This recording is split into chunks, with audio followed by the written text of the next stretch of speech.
Back to my new blog. आज चाहिँ अब 14 दिनपछि घरतिर फर्किन लागेको। चाहिँ यहाँ छ एपबाट हेर्दै बस्यो, यो चाहिँ आज जाने भनेर। तेरो स्कुल होइन? अब चाहिँ तलतिर जान्छौँ अनि त्यहाँपछि अब स्कुल स्टार्ट गर्ने। ढिलो त ढिलो भइसक्यो, म ढिलो नै उठेँ, सबै चाँडो उठिसकेको थिएँ, म ढिलो भएको थिएँ। अब स्टेट्युन है त।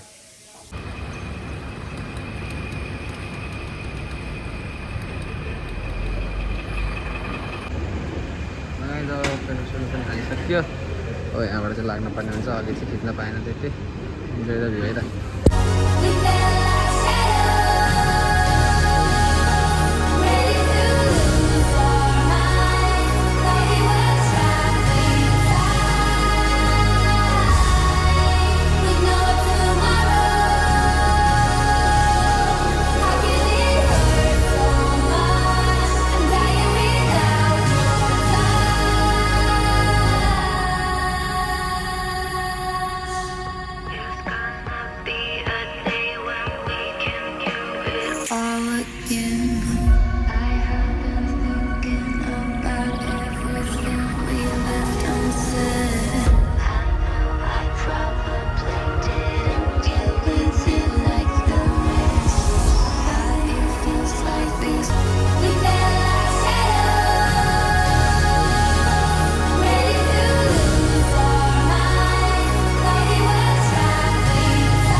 गाइस अहिले चाहिँ हाम्रो फर्स्ट स्टप आइसकेको छ।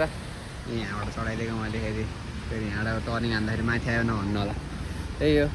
अनि आउने बेलामा चाहिँ पानी चाहिँ पर्ला जस्तो भयो माथिपट्टि। हावा चाहिँ वाइल्ड नै लगाइरहेको थियो, हावाले पुरै स्कुटर हल्लाइरहेको थियो। हल्का डिफिकल्ट चाहिँ भयो, त्यो पनि जसोतसो सानोतिनो गरेर चाहिँ ह्यान्डल गरियो। अहिले चाहिँ यत्तिकै स्पटमा चाहिँ आइयो, राम्रै छ यहाँतिर चाहिँ।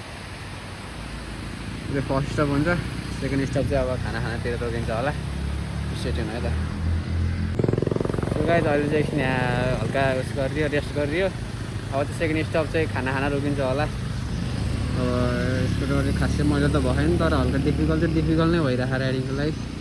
पानी पर्ला जस्तो नि भयो, तर घाम पनि लागिरहेको। मुगलिङमा चाहिँ वाइल्ड नै उस भइरहेको थियो क्या, हावाले हानेर स्कुटर यताउति हल्लाइदिरहेको थियो।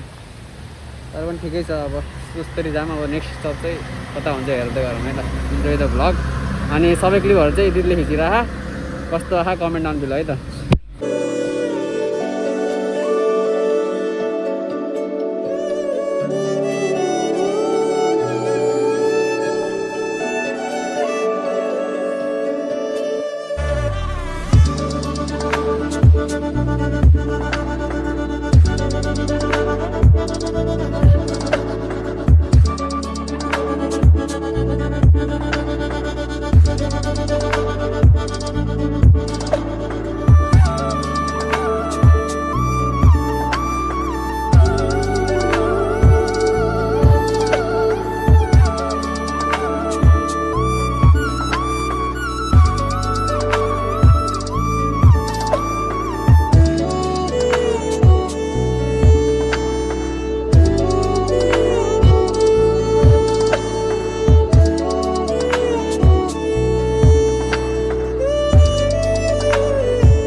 अहिले चाहिँ हामी दुले गएर आइसक्यौँ। म चाहिँ पेट्रोल पनि हाल्यौँ, म त्यहाँ पनि राख्यौँ। यहाँ ट्रकहरू डेन्जर एक्सिडेन्ट पनि भइरहेको थियो, जाममा पनि परियो। यता चाहिँ गाडीको गाउँको गाडी हालेर टिकटक लभर है कुन गाउँको। यहाँ चाहिँ अब खानासाना खान्छौँ, त्यहाँपछि चाहिँ लाग्नुपर्ने हुन्छ। यो तलको भाग दुखेर यार वाइल्ड दुखिरहेको। जाने बेलामा त त्यस्तो केही नै भएको थिएन, आउने बेलामा त वाइल्ड दुखिरहेको। स्टेट हुन है त। पोखरामा आइसकेपछि यत्तिको देख्नु त सामान्य हो र। पोखरा हेर्नु थाहा हुन्छ यत्तिकै। गाइस अहिले चाहिँ फाइनली घर आइसक्यो। धुलै यार, बाटो त हिलो चाहिँ त्यति थिएन, तर बाटो चाहिँ एकदम अफ रोड नै थियो धेरै जस्तो। त्यही नै अब आइयो, त्यही हो। अब एकछिन चाहिँ रेस्ट गरिन्छ, अनि यसो नुहाइधुवाइ गरिन्छ, अनि फेरि बाटो जाने काम छ मेरो। धुलो पनि झऱ्यो होला यस्तो यस्तो। खाना पनि खाइयो यार, उतै खाइयो। त्यो भ्लग चाहिँ बनाउनु पाएन, खाएको चाहिँ बनाउनु पाएन कि, तर खाने भनेर चाहिँ रोकेको थिएँ। खाइयो पनि अनि आइयो पनि। स्टेडियम है त। गाइस पोखराको वेदर चाहिँ यस्तै नै छ। हिजो कहाँ थिएँ, आज कहाँ छु। हिजो भाइसँग स्विमिङ पुलमा स्विमिङ खेल्दै बसेँ। आज त यता म यता। अब आज कहाँ, भोलि कहाँ, अहिले कहाँ, अहिले यहाँ। अब एकछिन फेरि कहाँ हुन्छ त्यो पनि थाहा छैन मलाई। मेरो चाहिँ अलिकति काम छ बाहिर जाने। त्यही मैले चाहिँ आउनुभन्दा अगाडि 2-3 दिन अगाडि चाहिँ गाउँ जाने गाडीमा चाहिँ मैले सामान पठाइदिएको थिएँ। मेरो धेरै हुन्छ नि त, म स्कुटरमा ट्राभल गर्नु पर्छ त अलिकति, धेरै त लिनु भएन, त्यही भएर पठाइदिएको थिएँ। अनि मेरो सामान चाहिँ साथीले रिसिभ गरेको थियो, पृथ्वी चोक अभिषेकले। अनि त्यो पनि ल्याउँछु। अनि त्यही माथि या त्यो मेरो धेरै त नेचरल एलर्जी छ क्या, नाकभित्र धुलो जाने बित्तिकै छेउ मेरो आँखा पनि पुरै पानी भएर भएको त अलिकति कम भयो, नत्र अलिकति छेउ आउने वाइल्ड नै हुन्छ फेरि उस भइसकेपछि। अब चाहिँ हामी लाग्छौँ, त्यही हो। आउनु पाएन डुल्नु त परिहाल्छ फेरि है त, भेट्दै गरौँ ल। स्कुटरदेखि नसोचेको मायादिएँ मैले एकचोटि चितवन हालेको थिएँ। अनि त्यहाँपछि सिधै त उता मुलुङबाट नि यता तनहुँमा आउने बेलामा चाहिँ बल्ल एक टाइम घटिरहेको थियो। अनि अहिले दुधे गैडामा हालेको फेरि आएर, अनि अहिले फुलको फुलमै छ। सर्भिसिङ चाहिँ गर्नुपर्ने बेलामा चाहिँ गर्छु। अब चाहिँ लाग्छु है त। घामले त मुखमै हानिरहेको यार, मुखमै। कालो त त्यसै कालो भइसक्यो त नि आएर कालो। फाइनल भेट्यो खै त मेरो। ओइ मेरो कपडा खाइ कि बेचेर खाइ। सुरुमा ब्याग रहेछ, त्यसपछि जुत्ता रहेछ, खोलेर मात्र हेरेको कहाँ निकाले एयरपोर्ट छ भनेको धन्न झिकेछ। मेरो स्लिपिङ सेटअप यहाँ टक्क सिरक यहाँ छ, सिरानी यहाँ पङ्खा चलन गरिदिन्छु मैले। पलक चलन भइन्छ।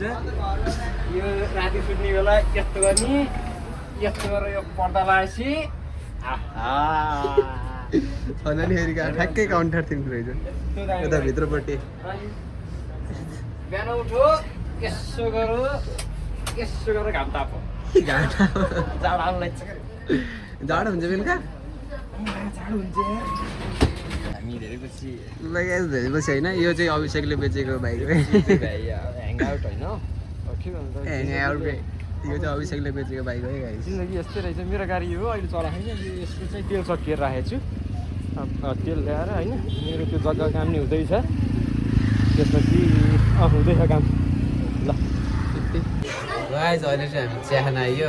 अभिषेकले चाहिँ तपाईँहरूलाई एउटा कुरा भन्छु भनेर। फाइनली गाइस हामी मोमो हाउस आइसकेको छौँ भाइ। आफ्टर लङ टाइम हो क्या।